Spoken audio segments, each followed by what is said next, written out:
parler de comment survivre à un parent pervers narcissique. Alors, quand le pervers narcissique se trouve être dans la sphère familiale et que l'enfant est jeune, il existe rarement une porte de sortie. L'enfant n'a d'autre choix que de prendre son mal en patience, jusqu'à ce qu'il puisse s'envoler de ses propres ailes. Quand j'étais jeune, c'est seulement à l'adolescence que j'ai compris que ma mère me maltraitait psychologiquement et physiquement. Je dois dire que jusqu'à mes 14 ans, je trouvais la situation certes horrible, mais je pensais que c'était le cas chez tout le monde. Une fois à l'adolescence, quand vous remarquez que les parents de vos amis aiment leurs enfants avec respect, en pratiquant toute une série de gestes que vous ne connaissez pas, quelque chose qui était déjà latent depuis longtemps s'éveille en vous. Mes enseignants savaient que ma mère était instable, mais à l'époque, on ne disait rien. Les policiers étaient venus aussi plusieurs fois à la maison, sous les appels des voisins. Mais encore une fois, rien ne changeait. Et quand les forces de l'ordre s'en allaient, la vengeance était cruelle. Aujourd'hui, c'est plutôt l'inverse. Les services policiers et sociaux ayant sans doute agi avec trop de laxisme dans le passé, et les cas de maltraitance étant nombreux et de plus en plus meurtriers, la société a mis en place des services compétents. Et c'est tant mieux, même si parfois on tombe dans l'autre extrême. J'ai fait 2 fugues, en ne rentrant pas le soir chez moi.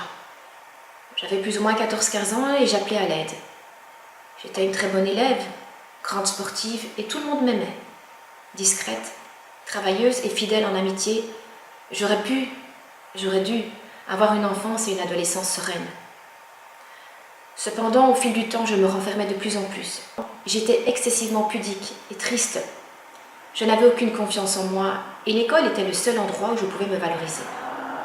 Soit j'ai attendu mes 18 ans, âge légal dans mon pays, pour fuir définitivement de la maison, laissant là le parent sain et mes 5 frères et sœurs.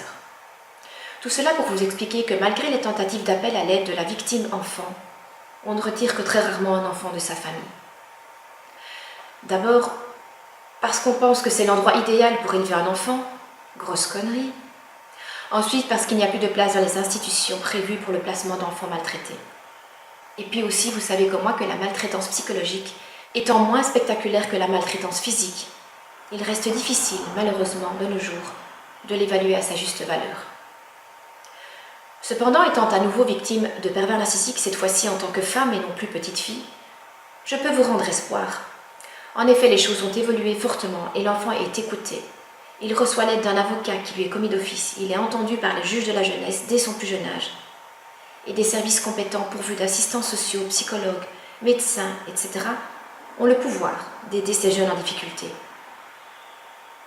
Rassurez-vous, le parent sain garde tous ses droits sur ses enfants, mais est soulagé de recevoir des aides financières, pratiques, médicales et autres pour l'aider dans son rôle éducatif. Ainsi, quand l'enfant est jeune, le parent sain ne doit pas tarder à constater les signes montrant que sa progéniture souffre. J'avais de mon côté commencé à contacter les différents services pour mes enfants avant ma séparation avec mon pervers narcissique. Enfant, il est quasiment impossible de se rendre compte qu'un de ses parents est malade. C'est seulement lorsque l'enfant aura acquis sa propre maturité émotionnelle qu'il fera un choix.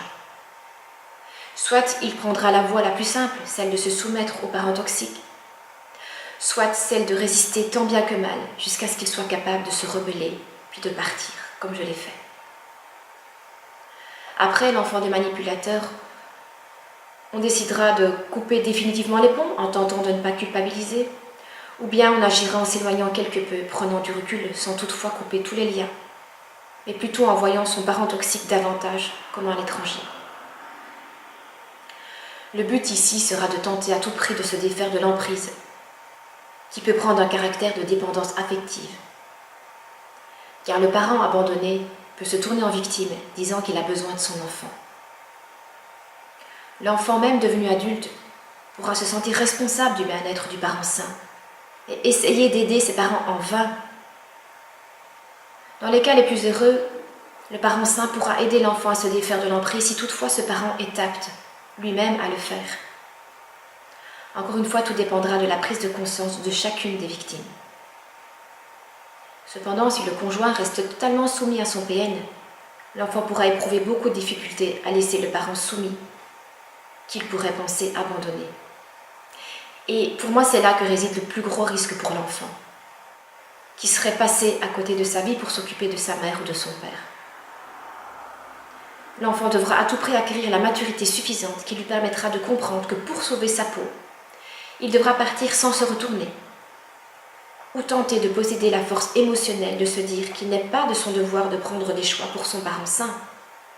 En effet, chacun est responsable de ses choix. Et culpabiliser pour les mauvais choix d'autrui ne pourra être que destructeur.